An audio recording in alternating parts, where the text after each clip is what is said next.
എങ്ങനെയുണ്ട് എല്ലാവരുടെയും നോമ്പൊക്കെ? ഇവിടെ നോമ്പാണ് എല്ലാവർക്കും. പക്ഷെ നോമ്പാണെന്നുണ്ടെങ്കിൽ നമ്മുടെ ഡെയിലി റൂട്ടീനൊക്കെ അതുപോലെ തന്നെയാണ് ഉള്ളത്. ഫുഡ് കഴിക്കുന്ന കാര്യമില്ല, പിന്നെ പ്രെയർ കറക്റ്റായിട്ടുണ്ട്.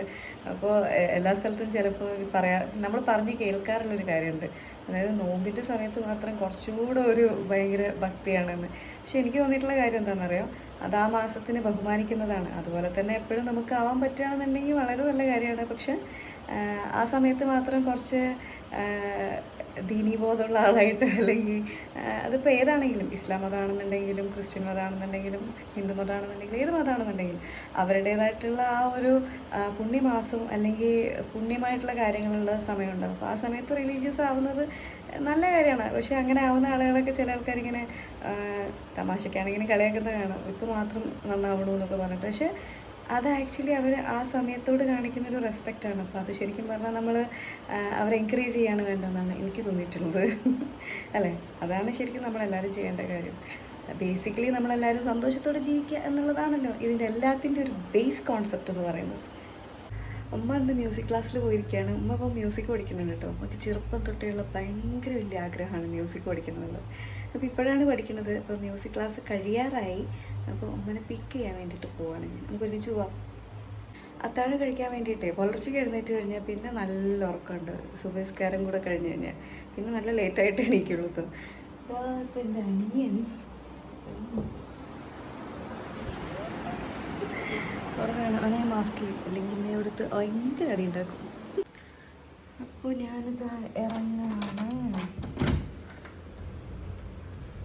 ഇത് കണ്ടോ, ഷൂ ഒക്കെ ഈ ഷൂ റാക്കിൽ എത്ര വൃത്തിയായിട്ട് വെച്ചാലും എൻ്റെ അനിയന്മാർ ഒക്കെ കൊളാക്കും. ഞാനും എന്നിട്ട് ഇതും പറഞ്ഞ് എപ്പോഴും ബഹളം വരുന്നത്.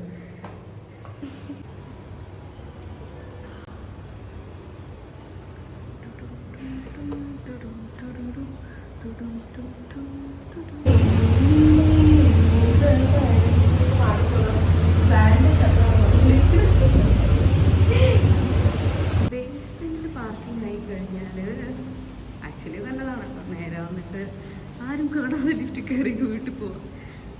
റിസപ്ഷൻ ഏരിയയിലാണെന്നുണ്ടെങ്കിൽ കുറേ ആൾക്കാരുണ്ടാകും. ചില സമയത്ത് ഇറങ്ങുമ്പോൾ നല്ല കോലത്തിലായിരിക്കും, പക്ഷെ തിരിച്ചു വരുമ്പോൾ എല്ലാവരും ടയർഡായിരിക്കുമല്ലോ. അപ്പോൾ ശരിക്കും ബേസ്മെൻറ്റാണ് നല്ലത്. ഇവിടെ പെയിൻറ്റിങ്ങിൻ്റെ കാര്യങ്ങൾക്കൊക്കെ വേണ്ടി കുറേ സാധനങ്ങളൊക്കെ ഇവിടെ ആരൊക്കെയോ കൊണ്ട് വെച്ചിട്ടുണ്ട്.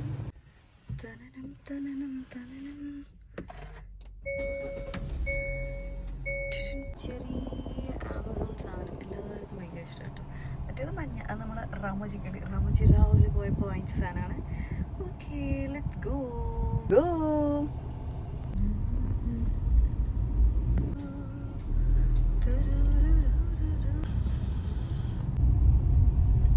കലാഭവനിലാണ് കേട്ടോ ഉമ്മ പഠിക്കുന്നത്. അവിടേക്കാണ് പോയിക്കൊണ്ടിരിക്കുന്നത്. ഇച്ചിരി ലേറ്റ് ആയിട്ടുണ്ട് ഞാൻ.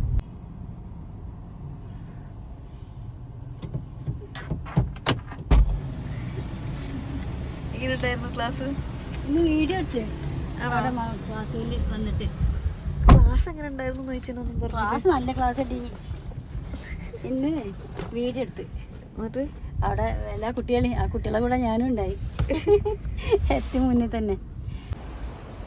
പിന്നെ ഞങ്ങളൊരു കൺവെൻഷൻ സെൻറ്റർ കാണാൻ വേണ്ടി പോയി, ഒരു ഫംഗ്ഷൻ നടത്താൻ വേണ്ടിയിട്ട്. അപ്പോൾ അടിപൊളി കൺവെൻഷൻ സെൻറ്ററാണ്. അതിൻ്റെ കാര്യങ്ങളൊക്കെ പിന്നെ പറയാം. അപ്പോൾ അതാണ് ഞങ്ങൾ തിരിച്ച് വീട്ടിലെത്തി.